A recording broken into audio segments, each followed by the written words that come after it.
আপনাদের কর্মসূচি আগামীকালের?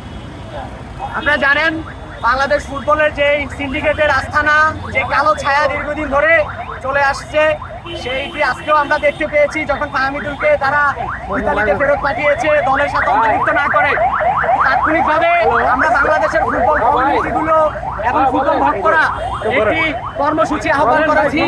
যে কর্মসূচিটি মাহফুফে ভবনে 1 ঘন্টার মতো থাকার পরে আমরা একটি পদযাত্রা নিয়ে দোয়েল চত্বর, রাজু ভাস্কর্য, শাহবাগ হয়ে হোটেলে টিম আছে ইন্টারকন্টিনেন্টালে, সেখানে আমরা এখন অবস্থান কর্মসূচি করছি।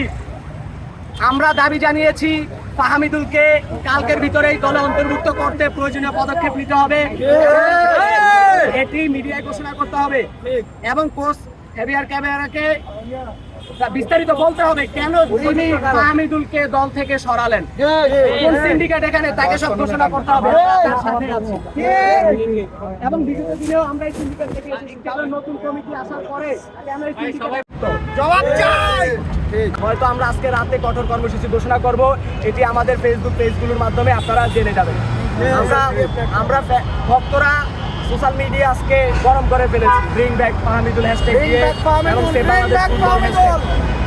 তো আমরা আমাদের প্রতিবাদ সামাজিক যোগাযোগ মাধ্যমে জারি রাখবো এবং কালকের কঠোর কর্মসূচি আমরা ঘোষণা দিব আজকে রাতেই, যদি ফাহমিদুলকে দল অন্তর্ভুক্ত করা না হয় এবং এই সিন্ডিকেট যদি অ্যাড্রেস করা না হয় জনাব নাবিদ আউয়াল থেকে এবং পোস্ট ক্যামেরা থেকে বিস্তারিত। এখানে আমরা স্থগিত ঘোষণা করতে, সবাইকে অসংখ্য ধন্যবাদ।